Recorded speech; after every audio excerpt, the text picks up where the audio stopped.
Simple and ക്യൂട്ടായിട്ട് ഒരു desk decker ഉണ്ടാക്കിയാലോ? അപ്പോൾ ഇതാ ഇഷ്ടമുള്ള ലെങ്തിൽ ഏതൊരു ബുക്കിൻ്റെ ബൈൻഡ് പേപ്പർ ഇതേപോലെ കട്ട് ചെയ്തെടുക്കുക. അതിന് വൈറ്റ് പേപ്പർ ഒട്ടിച്ച് കൊടുക്കുക. ദെൻ ഇഷ്ടമുള്ള കളറിൽ കുറച്ച് കളർ പേപ്പേഴ്സ് എടുക്കുക. അതിലൊരു 5 സെൻറ്റിമീറ്റർ കോമ്പസിലെടുത്ത് കുറച്ച് സർക്കിൾസ് വരച്ച് കൊടുക്കുക. അതിനെ കട്ട് ചെയ്തെടുക്കുക. നമ്മൾ കട്ട് ചെയ്ത് കൊടുത്ത സർക്കിൾസ് ഞാൻ ഈ കാണിക്കുന്നത് പോലെ മൊത്തത്തൊന്ന് ഫോൾഡ് ചെയ്തെടുക്കുക. 1 ബൈ 1 ആയിട്ട് ആ ഒരു സർക്കിൾ ഫുൾ കംപ്ലീറ്റ്ലി ഫില്ലാവുന്ന രീതിക്ക് മൊത്തത്തിൽ നമുക്കിതൊന്ന് ഫോൾഡ് ചെയ്തെടുക്കാം. ഫോൾഡ് ചെയ്ത് എടുത്ത ശേഷം നമ്മുടെ ആ ഒരു സർക്കിൾ ഇതാ ഈ ഒരു ഷേപ്പിൽ കിട്ടും. ദെൻ ഇതിൻ്റെ സെൻറ്റർ പാർട്ടിലൊന്ന് മടക്കി കൊടുത്ത് രണ്ടായിട്ട് ഇതേപോലെ ഒന്ന് ഫോൾഡ് ചെയ്ത് കൊടുക്കുക. ദെൻ ഗ്ലൂ അപ്ലൈ ചെയ്ത് കൊടുക്കുക. ഇതിന് ഗ്ലൂ അപ്ലൈ ചെയ്ത് കൊടുത്ത ശേഷം നമ്മളൊന്ന് ജസ്റ്റ് സ്റ്റിക്കായ ശേഷം തുറന്ന് നോക്കിയത് ഇതേപോലെ ആയിരിക്കും. കുറച്ച് കളേഴ്സിൽ ഞാൻ വീണ്ടും ചെയ്തിട്ടുണ്ട്. ദെൻ നമുക്ക് പേപ്പർ ബാഗിൽ നമ്മുടെ ആ ഒരു ഫ്രെയിമിൻ്റെ അളവിനനുസരിച്ച് 4 പീസ് കട്ട് ചെയ്തെടുത്തത് ഇതേപോലെ സ്റ്റിക്ക് ചെയ്ത് കൊടുക്കുക. ഏതെങ്കിലും ഒരു ക്യാരക്ടറിന് വരയ്ക്കുകയോ ഒട്ടിച്ചു കൊടുക്കുകയോ ചെയ്യുക.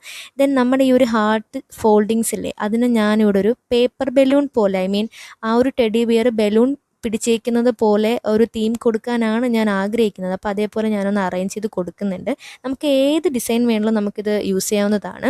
ദെൻ ഇതേപോലെ സിമ്പിളായിട്ട് നമുക്ക് ഗ്ലൂ അപ്ലൈ ചെയ്ത് ഒട്ടിച്ച് കൊടുക്കാവുന്നതാണ്.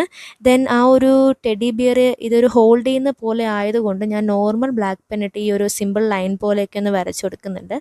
അപ്പോൾ അത്രയേ ഉള്ളൂ. ദെൻ ആ ഒരു ബ്ലാങ്ക് സ്പേസ് ഫില്ലാക്കാൻ വേണ്ടിയിട്ട് എന്തെങ്കിലും ഒരു തോട്ട്സോ നമുക്ക് ഇഷ്ടമുള്ള എന്തെങ്കിലും വാക്കോ നമ്മുടെ ക്യാരക്ടറിൻ്റെ പേരോ എന്തെങ്കിലും വേണമെങ്കിൽ നമുക്ക് എഴുതി കൊടുക്കാം.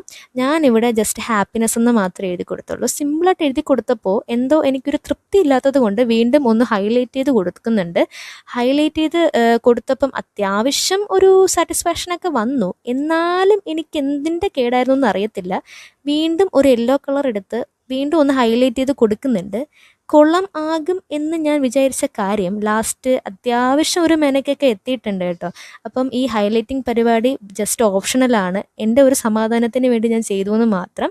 നമുക്കിഷ്ടമുള്ള കളറിൽ ജസ്റ്റ് എഴുതി കൊടുത്താലും ഇത് ഓക്കെയാണ്. ദെൻ ഞാനിവിടെ ഡിഫറെൻറ്റ് കളറിൽ സ്കെച്ച് വെച്ച് ജസ്റ്റ് ഇതേപോലെ ഒന്ന് ഡിസൈൻ ചെയ്ത് കൊടുക്കുന്നുണ്ട്. അപ്പോൾ അത്രയേ ഉള്ളൂ. ഇഷ്ടമായെങ്കിൽ ജസ്റ്റ് ഒന്ന് കമൻറ്റ് ചെയ്യുക, ലൈക്ക് ചെയ്യുക, സപ്പോർട്ട് ചെയ്യുക, സബ്സ്ക്രൈബ് ചെയ്യുക.